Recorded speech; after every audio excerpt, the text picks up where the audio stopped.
cordial saludo a los seguidores del pensamiento al aire. Reiteramos una invitación que hacemos frecuentemente al doctor Luis Guillermo Echeverry Vélez. ¿Por qué?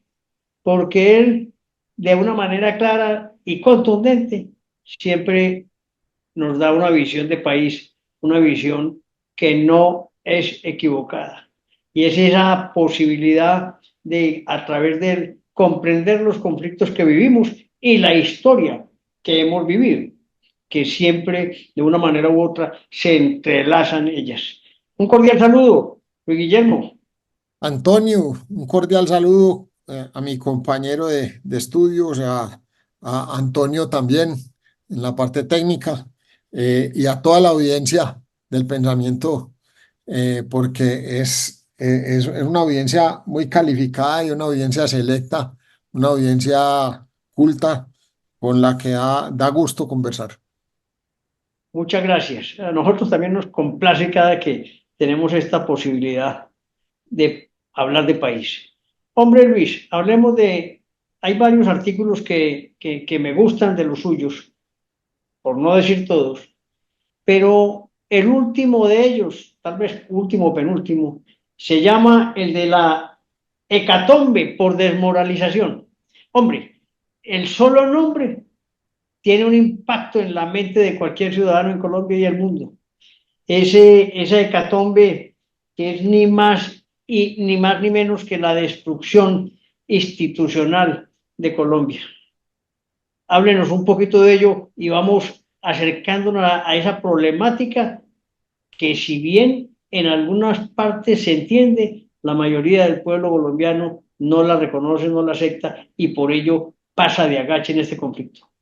Toño, es un tema que a mí me viene dando vuelta en la cabeza desde la juventud. Yo tal vez no debía haber estudiado derecho porque no fui el mejor estudiante de derecho que hubiera, porque tenía mi mente en otra cosa. Como la mente mía ha estado casi toda la vida es a caballo, entonces pues yo andaba en otras cosas. Pero el doctor Jairo Escobar Padrón me enfocó a estudiar el tema de la desmoralización social frente a la institución en Colombia. Y fue un tema que yo lo estudié mucho y tenía mi tesis para presentarla cuando por algunas cosas de la vida me quemaron mi casa y me buscaron y me tuve que ir del país.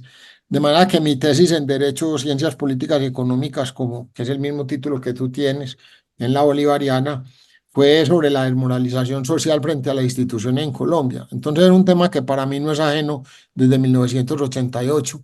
Y definitivamente ahora desde la Asociación Primero Colombia tomamos dos temas. Uribe siempre ha hablado de la hecatombe por lo que hecatombe significa, ¿cierto? Que es bien sea una mortandad o una catástrofe muy grande, ocurrida ya por unos factores que prácticamente son incontenibles.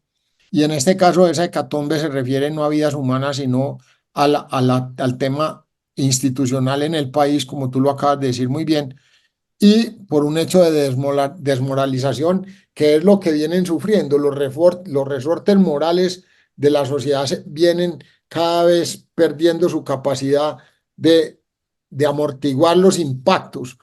Eh, eh, y yo se lo acredito mucho a la cultura mafiosa que nos ha creado estar bajo el tema de la droga, sin desconocer pues que hemos sido una sociedad eh, incivilizada, con unos niveles de cultura muy altos y otros de incultura muy altos, muy violenta y que ha tenido problemas históricamente. Entonces, lo que sí planteamos es que hoy en día hay una destrucción institucional, pero que es urdida, o sea, es maquinada por una ideología, por quienes están tratando de implantar un nuevo referente de legitimidad para la legalidad en el país.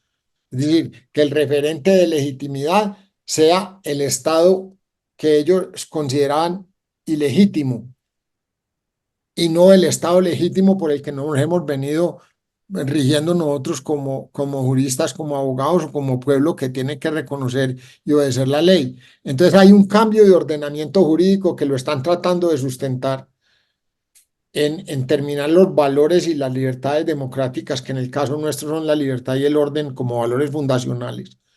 Sí, Y nos están tratando de implantar un sistema narcoterrorista, estatista, centralizado, alineado con la doctrina del socialismo siglo XXI. Hombre, eso es clarísimo lo que estás diciendo. Ese punto fundamental que estás planteando para después llegar a enunciar las cuatro etapas que a mí me gustaron mucho, pero que vamos a irlas, digamos, describiendo poco a poco. Ok, Pero mira, nadie se da cuenta del daño que se le está haciendo al país cuando casi la mitad del país, si no es más, está en manos ya de las bandas criminales, de los narcoterroristas, de las famosas disidencias y el ejército colombiano lamentablemente está parado pusilánimemente esperando órdenes del presidente cuando debía ser al contrario. El ejército debía impulsar la gran protección del pueblo colombiano. total. Y uno ve que la sumatoria de todas las acciones, Antonio, del Estado hoy en día, atentan precisamente contra esa institucionalidad. No solamente las acciones, o sea, los anuncios, sino las acciones en sí, porque están restringiendo la libertad. Hay una puja entre la libertad de expresión y el gobierno nacional, está clara en los medios de comunicación. Hay una destrucción de las fuentes de ingreso del Estado. Ya hemos hablado del tema Ecopetrol y de muchos otros temas de las empresas del Estado. Hay también un fenómeno de riesgo que allá ahuyentó la inversión extranjera del país, la cantidad de plata de nacionales y de extranjeros que ha viajado, así como el talento humano, es increíble. Se incrementa la inseguridad, se aniquila la confianza, que es lo que mueve la economía, estancan el crecimiento y por lo tanto hay una implosión de todo el sistema económico y se derrumba la generación de empleo. Y entonces aquí ya no es como dijo el presidente ayer o antier, los capitales y la plata de los ricos, no, es el ingreso de los trabajadores. Es que Claro, sin lo uno no está lo otro. claro, eso es así. Hombre, todo esto va llevando a lo que describes en ese artículo, al objetivo general que se tiene, que es Correcto. llevar el país al caos. Y para llevarlo al caos se describen cuatro etapas. ¿Cómo vamos en esas etapas tan dramáticas de lo que estamos visualizando hacia el futuro de Colombia? Claro, una de las sensaciones más fuertes que hay en el mundo es la de la indefensión. Y la otra es el desespero. Y normalmente lo uno lleva a lo otro. Entonces, cuando una sociedad se encuentra atacada sin ser capaz de hacer valer sus valores o su ética o sus valores fundacionales, el objetivo es crear el caos y generar esa desesperanza que viene de la indefensión cuando es sistemática, cuando tú ves que no puedes ganar ni en un plano ni en el otro, entonces vas creando desesperanza. Y, y obviamente caos más desesperanza es llevar la gente a la miseria con unas propuestas populistas que al final del día se acaban convirtiendo en la última alternativa que tiene la gente, y es decir, bueno, hagan lo que sea, pero sáquenme de este desespero y se comen cualquier cuento. Entonces, aquí hay dos temas. La primera etapa ha sido la toma del poder.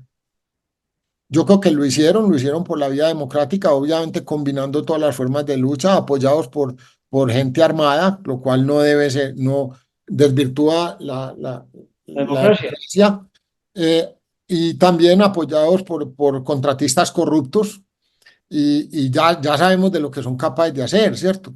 El inicio del gobierno atrajo unos ministros que de alguna manera los validaban ante la sociedad, porque habían sido tecnócratas de izquierda o liberales, pero que les creyeron que Colombia necesitaba era un cambio por cambiar.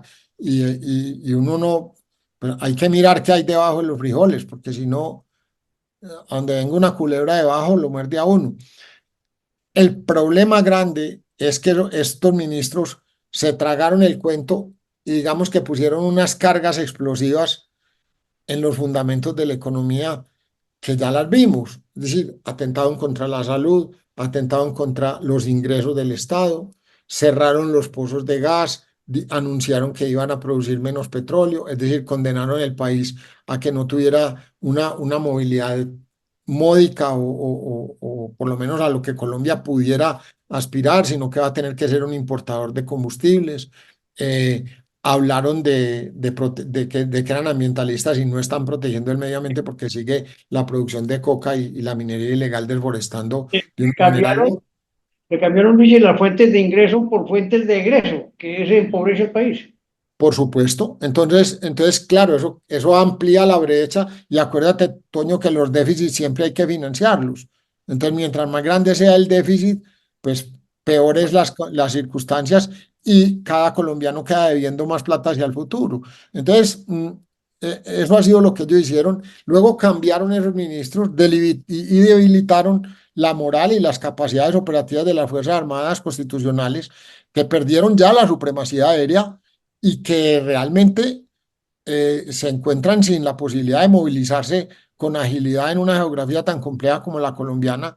Y en ese momento, pues digamos que en teoría ellos ganan lo que ellos llaman guerra, que no es guerra, sino que es unas acciones criminales armadas en contra del Estado, la insurgencia. Entonces, esa es la primera etapa, a mi manera de ver, y lo otro fue instalar ahí una cleptocracia eh, que robara y que para ellos poderlos tener incondicionales y empezar a comprar unos funcionarios. Yo, yo, yo creo que ahí premeditadamente también a sabiendas nos engañaron llevando a ministros como Campo o como Exactamente. generando una especie de confianza inicial a los ciudadanos. Digo, no, este hombre va por buen camino, va a generar algunos cambios, pero era previsto lo que iba a suceder.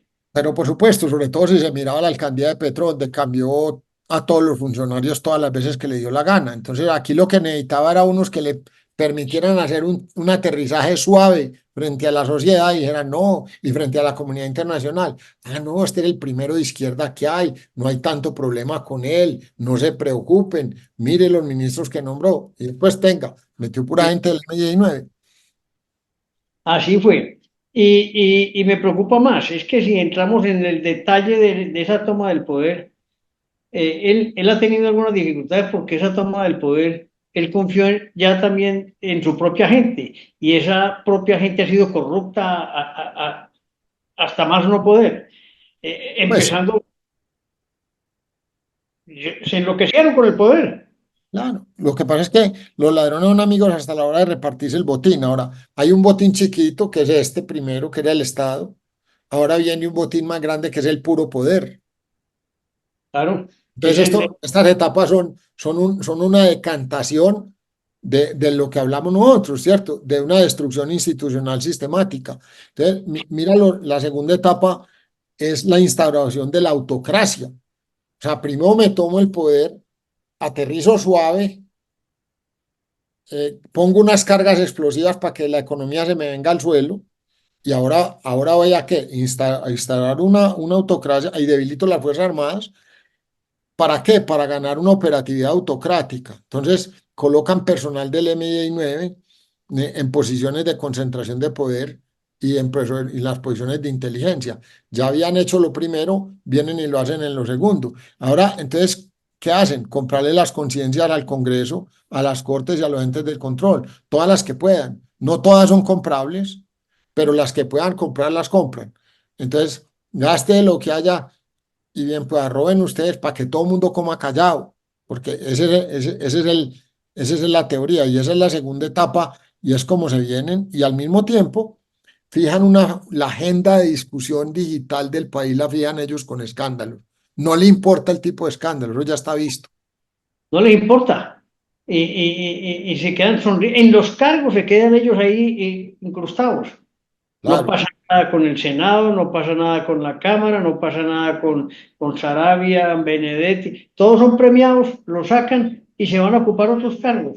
claro, y todo viene de esa filosofía de Santos de que había que convertir todo lo ilegal en legal para él poderse vanagloriar de haber hecho la paz en Colombia, hecho que es la mentira más grande que hemos conocido, porque hoy en día hay 25 departamentos acechados por organizaciones narcoterroristas con la disculpa de la paz total y de la negociación con el ELN. Entonces, el Estado ya perdió esos monopolios de las armas y las justicias que son esenciales, y hay un aumento exponencial de la ilegalidad, del crimen y de la violencia, y eso obviamente corrobora lo que veníamos diciendo. Eso aumenta la desesperanza y la desesperación colectiva de la sociedad.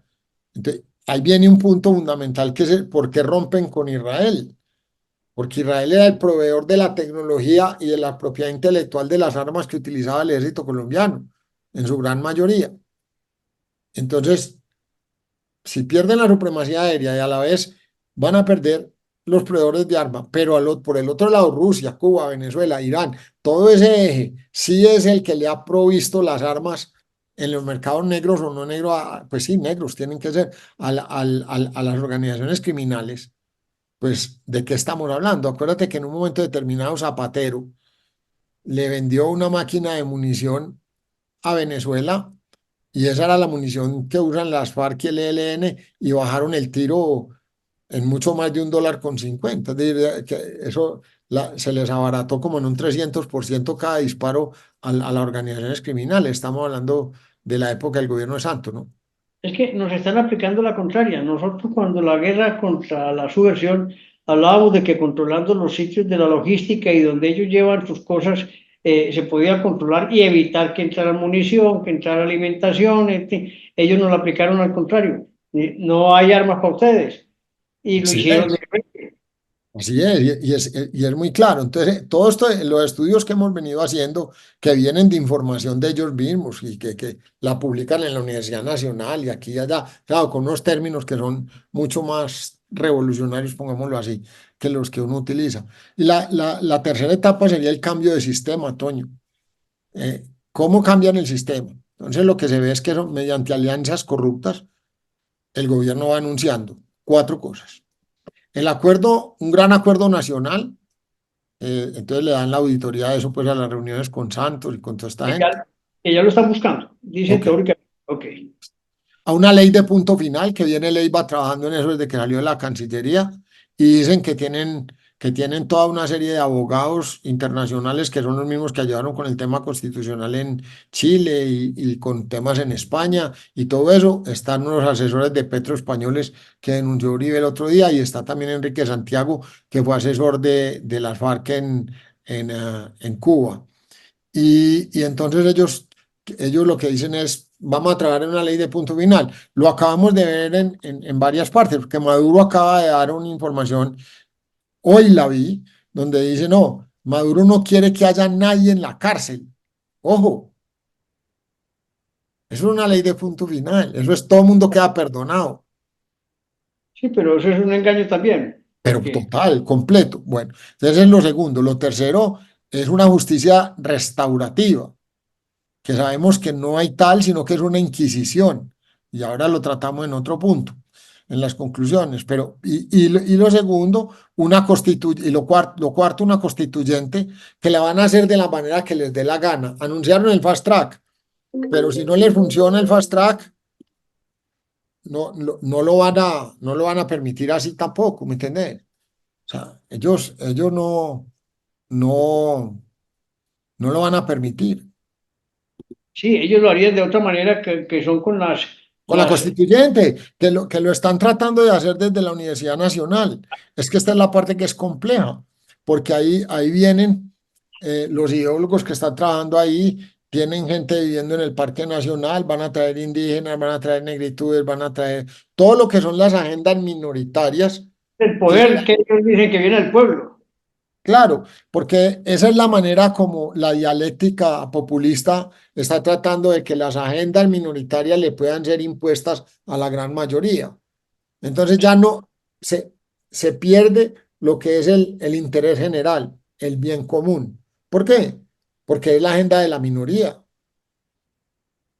Sí, y se convierte en otro escenario completamente distinto. Y Total. ya la importancia la tienen las minorías y se ha ido viendo cómo ese proceso se está dando en Colombia hace varios tiempo, ¿no? No, eso no es nuevo. O sea, todo este es un proceso Eh, que, que obedece a 20, 25, 30 años más de, como lo de han ir, hecho de ir sistemáticamente.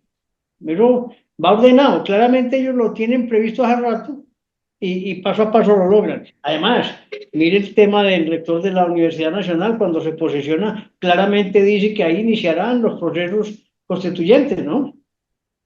Total. El nuevo rector. No, por eso te digo, esto no es inventado.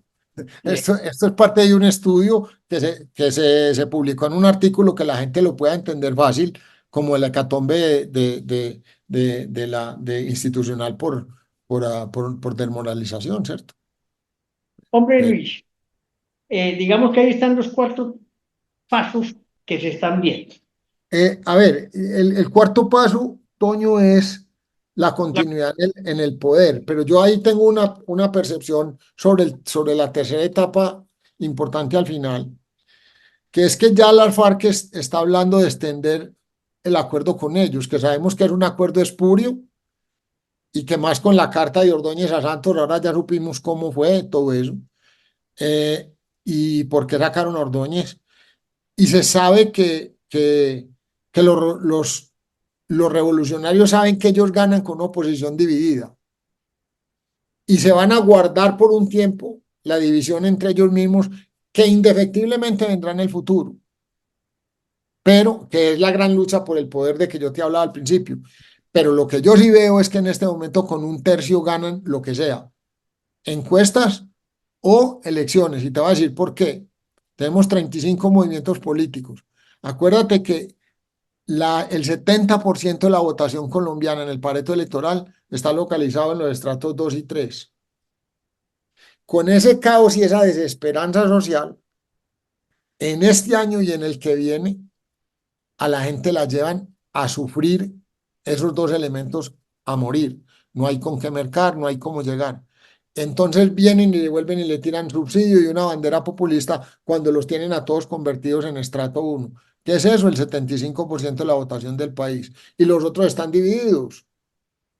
Así es. Es Entonces, un ese panorama, es el último punto de la tercera etapa. y es un panorama difícil, ¿no?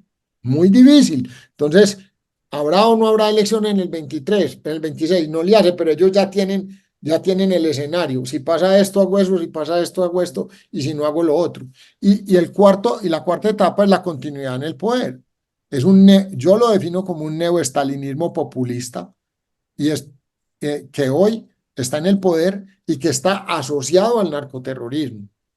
Están determinados a quedarse en el poder como sea y salvo que se revierta esta catombe institucional, solo les queda definir cómo es que van a llamar el Estado colombiano después de una constituyente que nos metan en los próximos años a las buenas o a las malas, si lo permitimos. Porque ya oigo yo también algunos políticos que han dicho, no, vamos a la constituyente que nosotros ya nos defendemos.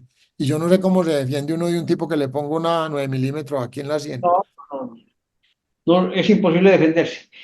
Digamos que, reiteramos, el panorama es claro, es sistemático. Si ellos no hubieran obtenido el poder, digamos, en la elección con Petro, hubiera sido continuamente el conflicto se hubiera ido ahondando porque las tomas de las ciudades se hubieran... Es decir, ellos tenían prevista una u otra opción para coger el poder en Colombia. Pero los ciudadanos colombianos, la sociedad civil que llamamos, tiene que reaccionar. ¿Cómo se reacciona ante tanto grupo, ante tanta cantidad de partidos? Tiene que haber un cambio cultural. Pero si nos da tiempo. No, no nos da tiempo. A mi manera de ver, no nos da tiempo. A mi manera de ver, vamos a pasar por una época muy difícil, Toño. Y vamos a pasar por una época porque estos tipos son ilusionistas. Mire, el solo hecho, a uno lo tienen hablando de conflicto armado. Y eso es pajarilla en derecho internacional. Eso no existe. Porque aquí lo que ha habido son organizaciones terroristas y criminales que han atentado contra una democracia bien establecida. La más sólida que tenía todo el hemisferio después de lo de los Estados Unidos. Eso es de ese tamaño. Póngalo como quiera el que quiera. Lo único que te voy a decir es esa ilusión. ¿Por qué no es conflicto armado? Hombre, porque conflicto armado es cuando usted tiene un opresor. Y Colombia no ha estado oprimida en sus libertades democráticas, aunque sí han habido, obviamente, injusticias, que es distinto. Pero poder decir que es que el Estado opresor, por eso ellos siempre hablaron del Estado opresor, para poderse justificar y ganar mediante llamarlo conflicto armado, el estatus de beliberancia, que da derecho de rebelión y el derecho de rebelión que en Cuba se inventaron que podía llegar hasta justificar la conexidad de delitos, de manera que el narcotráfico se justifique como manera de financiamiento de su revolución y además se llegue a la impunidad total, inclusive concediéndoles derechos políticos como ocurrió en el Acuerdo de Santos. Eso es absolutamente claro, Luis. Pero vuelvo y me concentro en la pregunta. Y para esa pregunta me voy a volver un poquito a la historia de Medellín, de Antioquia. Yo recuerdo que lo vivimos, además lo viví personalmente, y a ti te tocó y a las familias antioqueñas, casi que ese bombardeo permanente y constante día y noche, y lo que se llamó la toma de la Comuna 13. Todo eso originado por el narcotráfico, la violencia, en los grupos subversivos que querían meterse por la parte del occidente antioqueño, en fin. Todo era un conflicto, pero concentrado en la ciudad de Medellín, con Pablo Escobar, sus bandidos, la guerrilla. Era el caos, pues. Es decir, cuando claramente se dicen que el número de muertos por 1.000 personas excedía casi de 300 y pico de personas por cada 1.000 personas. Se morían 300, pero víctimas de la violencia. ¿De Y dónde allá lo... venía, de dónde venía don Berna? ¿De Del dónde venía? ELN, ¿no? El ELN, Ah, claro. bueno. Ok. Sigue, por favor, que te interrumpí. No, y reitero que de ahí Antioquia Unida logró salir de ahí y ser un departamento en desarrollo. Solucionó la crisis, pero trabajando en la institucionalidad y en la democracia, con disciplina y con el apoyo del presidente Álvaro Uribe. Eso es verdad. Y hay una recuperación que venía más o menos bien hasta que llegó el amigo Pinturita otra vez a vender populismo, ilusión y hacer un daño. Y ojalá Antioquia entienda que Antioquia tiene un deber impresionante con el país, porque en Antioquia es donde se ha originado desde el siglo XIX la riqueza y hoy en día puede ser no tanto material, aunque lo sigue siendo, aunque nosotros no somos fértiles desde el punto de vista agrícola, pero ni agropecuario, pero sí tenemos una fertilidad muy grande en cuanto al capital humano que tiene el departamento. Entonces, si el manejo de la cosa pública en Antioquia vuelve a ser un modelo a seguir para el país y del tema empresarial, obviamente, de la mano de lo público, porque hay que recordarnos que lo público está es para que lo privado prospere. Los que están alquilados ahí por un tiempo no son los dueños, ni los Correcto. empleados tampoco son dueños. Y si Antioquia vuelve a eso, Antioquia le puede dar esperanza al país y que no caigamos en lo que podemos caer ahora, que es que instauren un nuevo frente de legitimidad mediante el ordenamiento constitucional que quieren poner y haya un totalitarismo y eso se amarre al poder con un sometimiento al empobrecimiento perpetuo del país completo, que impongan una ley de punto final y que la JEP se convierta en un aparato inquisidor moderno contra el mismo sector privado y empresarial, y en el caso Antioquia es la primera que lo paga, que creen unas nuevas Fuerzas Armadas revolucionarias, es decir, que a las Fuerzas Armadas le metan las de ellos, porque ya están en el poder, entonces, para qué eso? Ahora, hay que ver qué pasa después entre ellos mismos. Y vamos a vivir un régimen opresor como el de Cuba, como el de Venezuela o como el de Nicaragua. Eso nos lleva a, Toño, tú me dijiste ahora, bueno, alcanzamos el cambio cultural. No, yo no creo que en materia de 2 años lo alcancemos. Esto, porque ellos, inclusive, si llega a ganar alguien, pongamos que ganar alguien inclusive de derecha, ¿a dónde está la fuerza que tiene dentro de la democracia para poder conjurar todo este daño que nos han hecho de manera inmediata? Yo lo veo muy difícil, y mucho menos con la gente desunida y con un país en polarización extrema, que no es solamente Colombia. Están en polarización extrema Argentina, Colombia, Estados Unidos, España, eh, está Suecia y está Sudáfrica. Y Y Francia va ahí, Francia, a y un Francia. pasito, a un eh, pasito, a un pasito. Claro, y después está el Reino Unido, y después vienen otros, pero hay una polarización extrema que viene siendo el enemigo de que la tecnología, y vuelvo al punto de la Comuna 13, sea la que nos saque del hueco donde estamos. Y aquí hay un montón de elementos que tenemos que tener en cuenta, y es que si nosotros no nos pellizcamos y no corregimos el rumbo, como lo hizo Perú, entonces no nos casan los tiempos para que la sociedad pueda llegar a transformar con plata, porque es que esto requiere plata, tiene que haber crecimiento real, plata no ilícita, sino plata lícita, porque el país sea atractivo, porque la inversión quiera volver, porque vuelvan los capitales, porque se vuelva a generar empleo, porque al final del día la macroeconomía no es sino la suma de la microeconomía, y la microeconomía no es sino la suma de las economías personales.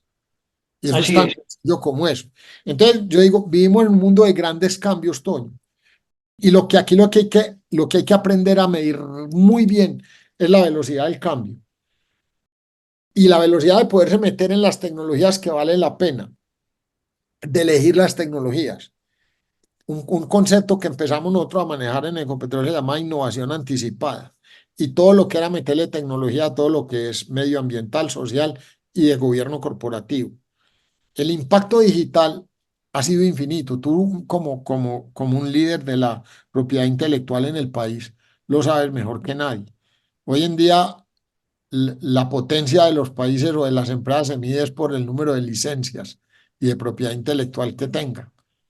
Ese digamos que es la unidad grande. El Y ya, indicador, sí.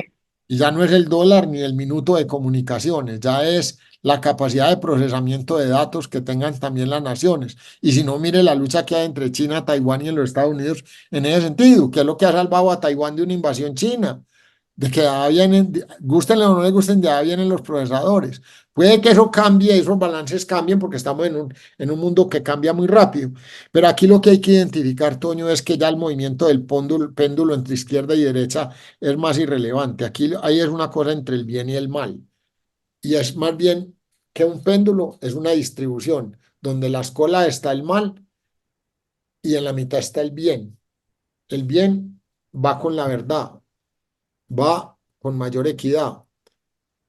Pero si esa distribución se vuelve más estrecha, esa campana es más aguda, entonces el mal crece más por cualquiera de los dos lados, por el lado Claro.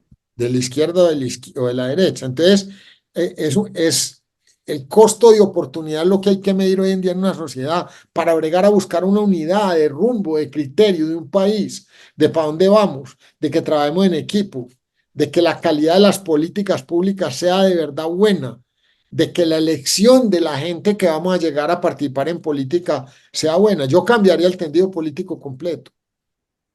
Es más, yo le garantizo que no pasa nada si usted hoy en día le pide a la inteligencia artificial que sea la que le proponga las leyes o el input básico de las leyes y le sobran 2.000 o 3.000 de las UTLs que están haciendo diabluras todo el día y pone 30 tipos a que resuelvan cuál de las propuestas que le traen es la que sirve, que sea gente notable. Y con eso se suple un Congreso de la República. No es que se vaya a ir sin Congreso, pero la pregunta es si sirve el Congreso que tenemos. La pregunta es, ¿si sirven las cortes que tenemos? ¿O esas cortes tienen tarifa? ¿O esas cortes cambian de parecer de acuerdo a depende de la conveniencia? Entonces, ¿a dónde está Eh, la estabilidad democrática?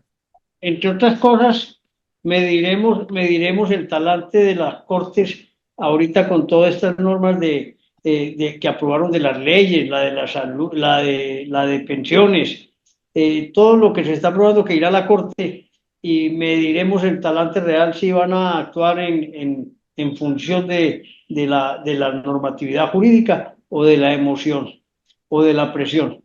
Y depende del talante ideológico de los nuevos que lleguen también. Correcto, pero este tema de la inconstitucionalidad de la pensión la van a definir los actuales, no alcanza al cambio, Llegar ¿no? a los nuevos. Eh, Bueno, eh, eso es muy importante porque es que el sistema pensional es el ahorro. Y acuérdate que el hombre fue a Cartagena a la bancaria a anunciar un corralito, ¿no? sí, así, casi que lo puso ahí tan claro, o me dan la posibilidad de endeudamiento o hay corralito. Así. Entonces, Hombre, Luis, Luigi, este país lo tenemos en la mano, lo tenemos con oportunidades inmensas de posibilidades de desarrollo y se nos está yendo de la mano. Deme un mensaje fuerte a todos los ciudadanos colombianos, hombre. Algo que les haga pensar y mirar el corazón. hombre, pellizquémonos porque es que en ninguna parte del mundo vamos a vivir como vivimos en Colombia. Más rico o más pobre, eso no importa. Es el hecho de cómo vivimos en este país, que es el de nosotros. Y por eso nos tenemos que pellizcar y tenemos que cambiar el rumbo. Y los malos tienen que ir es para la cárcel y tenemos que volver a poner gente buena y a creer. Y la juventud es la que va a estar encargada de hacer eso, porque la generación de nosotros, mire, lo de la Comuna 3 es muy diciente, pero no se debe convertir tampoco, se debe entender que no debe ser lo que es hoy, que es casi que un culto a los Pablo Escobar y todo eso. Hay que contar la verdad de qué pasó. Medellín tuvo una transformación tecnológica, llegó a ser una ciudad importante, no, no por otra cosa distinta a que allá se actuó. Y yo recuerdo que en esa época fue la comunidad la que más le agradeció al ejército, a la policía, que entraran a la comuna y que sacaran un porcentaje mínimo de malos que habían allá para ellos poder ir a trabajar. No, me parece que tengo una anécdota ahí antes de despedirnos, Luigi. En época que estaba de decano de una facultad de Derecho, los policías estudiaban mucho y los policías hacían parte de esa facultad. Y una noche, una tarde de esa época, llegan como 10 policías y me dicen, vea, hombre, nosotros acabamos de salir de estar combatiendo en la Comuna 13 y nos venimos para clase porque nosotros estamos convencidos de que tenemos que formarnos académicamente y en valores para ayudar a solucionar los problemas de Colombia. Me lo dijeron La eso. gente buena del país es mucho más que la mala y la gente buena toda se quiere formar y toda quiere llegar allá. Yo creo que sí, nuestra sociedad también no le ha dado todas las oportunidades, pero yo, Toño, para decirte la verdad, personalmente, veo mucho más al país saliendo adelante en manos de una figura nueva que no provenga de la política. Así te lo digo. Que sea uno de esos policías que se formaron a pulso, o el hijo de uno de esos policías que formaron a pulso, o el hijo de un juez, o el hijo de un barrendero, no importa. Pero un tipo que sea formado con principios y valores desde el hogar y que el país se pellizque detrás de él y que haya una transformación. Y que nos saquemos de la cabeza ya la peleita de izquierda y derecha y entendamos que esto es entre los buenos, que somos muchos, contra los malos, que son muy poquitos. Hombre, Luigi, creo que hemos dejado sembrada la semilla del cambio. Muchas gracias por acompañarnos en estos conversatorios. Hombre, gracias a ustedes, Antonio, y a ti, Toño. Siempre es un gusto estar con ustedes y además estás haciendo un trabajo de información a gente culta que es muy importante. Yo vengo siguiendo todos los podcasts y las intervenciones y viene haciendo un trabajo además con un periodismo que no lleva otro espíritu distinto al de servir. Muchas gracias. Cordial saludo. Muchas gracias a los dos, muy amables.